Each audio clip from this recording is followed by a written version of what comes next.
what type of light to buy. Should it be yellow light or white light? Should it be bright? Should it be dim? Should it be something that is hung on the wall? Should it be put on the ceiling? Are you really confused and just don't know where to start? Well, don't worry, this video is really going to help you because I'm going to be talking about from scratch what is exactly light, how you should choose your light, what color of light is perfect for your space, so that if it's like a house that you need to do a lot of work, should it be bright lights, or if it's something that you need an ambient light, and everything to do with lighting that's really going to make your life easier and make your space look absolutely beautiful. So stay tuned to the end of the video till I give you all my secrets about lighting. Hi guys, I'm Tanvi Sixeria, the founder and CEO of Little Miss Designer. If you're here to find out about the tips, tricks and hacks and anything to do with interior design, then you're at the right place. Now what exactly is light? Without light you can't see anything around you, it's just dull and boring. It's this light that helps us actually see the things around us, and it's good lighting that actually enhances the space and makes it look nice and beautiful. Now lighting usually is of two types, natural and artificial. Natural light is basically the sunlight or the daylight that comes around us, and artificial lights are the light fixtures that one makes. This can be in a form of track lights, chandeliers, hanging light, various types. But it's these right lightings, understanding that and putting it in the right place, that makes all the difference to make your space look really nice.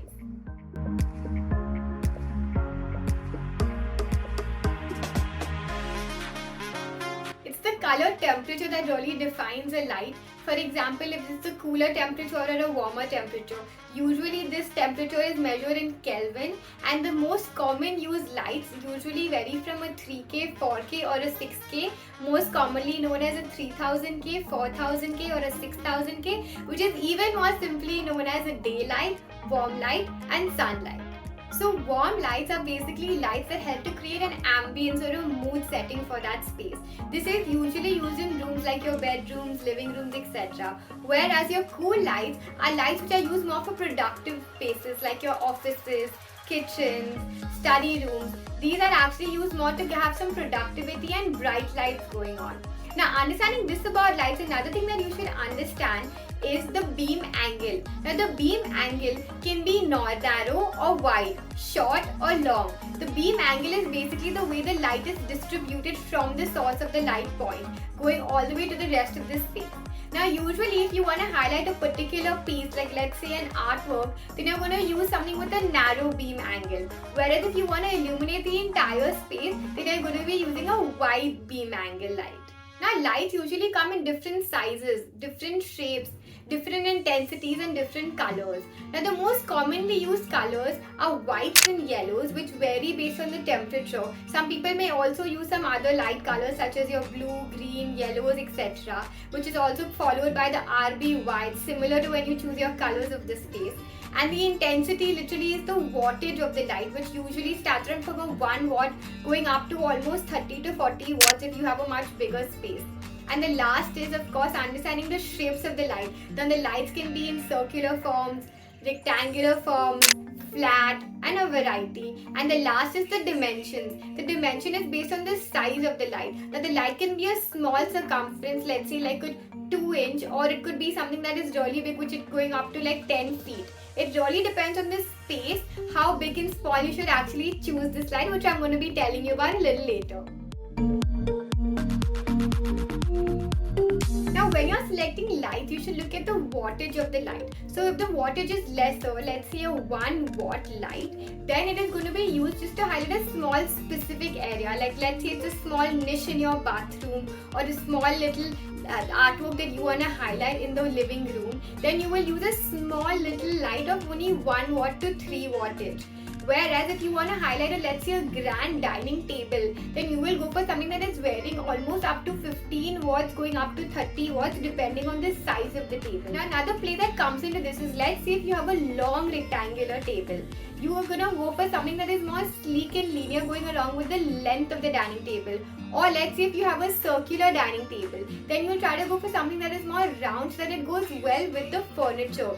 Which is why it's so important that the lighting and furniture go hand in hand. Because if you have a small dining table and you go for a really big light, or if you have a very big dining table and you go for a very small light, it's proportionately going to look really off. So it's very important to understand which light goes with which furniture piece, and they both complement each other really well. Now before I tell you about a small little tip which is very small but very important when you choose your light fixtures, let me tell you about something that's very important, is about the layers of lighting. Now I'm sure you've heard of layers when it comes to doing like different items, but have you heard of layers when it comes to lighting? It's really interesting because usually when people buy lights, they think that they'll buy one type of light and use it all over the space. Well, that's not gonna help. You need to layer each part of different lights, making sure that they blend well together. Now how that works is to understand three types of lighting. The first type of lighting is known as your task lighting. The second type of lighting is known as your accent lighting. And the third type of lighting is known as your ambient lighting. Now while keeping the concept of layering, the best way to lighten up your space is to use a perfect combination of white lights and yellow lights. I personally feel you should not use only white lights, or you should not only use yellow lights. Now how this works is usually we divide this into three lighting styles: the task light, the accent light and the ambient light. According to me, the task light should be extremely bright and nice and lit, which is a 6K light, 6000K light or a white light, because this really helps to get a lot of focus and productivity in doing that particular task, whether it is reading a book or selecting clothes from the wardrobe. Now this should be something that is really bright, but let's say you're not a fan of white lights, then you can also use a 4K light, which is basically a mix of yellow light and white light. So it's not too yellow at the same time, not too white, and really helps to choose that color. Now usually in kitchens and bathrooms, we usually use a lot of white light, because what happens is that the white light really helps to actually see the things around you. Like let's say if you're studying, you can actually read the books and the words in the books very clearly. So this is why task lighting is very important. Now task lights are usually functional lights, so they really help to get that productivity on, as I mentioned. So these lights include your spotlights, your panel lights, any of the main lights that are going to help you focus on that particular activity. This is 2 accent lighting. Now this lighting is really cool because it helps to actually highlight a particular item. So let's say if you have a beautiful artwork in the living room, you can have a beautiful wall lamp coming in from the wall, highlighting that particular light. Now usually the beam angle of this is slightly narrow so that it can focus on that particular piece itself. So these are really game changers because they really add a bit of drama, effect and a little mood feeling to the space. And 3, last but not the least, these are your ambient lights. The ambient light is just perfect to set the mood. This lighting is used more in the 3K range or even the 4K range. I personally feel the 3K, 3000 or an extreme yellow light is perfect to create that ambience, because let's say if you're sitting in the room and you don't want very bright lights, you just want that one light on, you can just put on this one light and sit and relax and feel cozy about, like let's say if you're just reading a book or if you're watching some TV, you don't want very bright lights coming onto your face. So ambient lighting is a complete mood changer. It really makes the space look very cozy. So best combination would be to use your task lights to do particular lights, accent lights to highlight specific things, and mood lighting, which is known as your ambient lighting, to create that mood. A combination of all 3 is the right type of lighting that you need for your space. Whether it's white, yellow, a mixture of both is just perfect.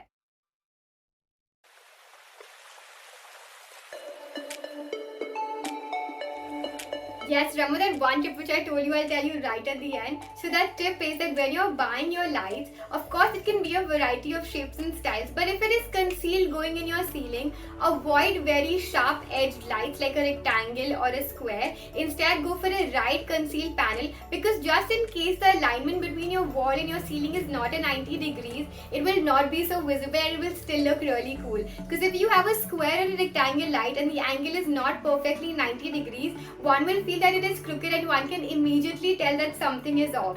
So this is a quick tip that you should consider if you want to make your space look nice even if something else is going wrong out there.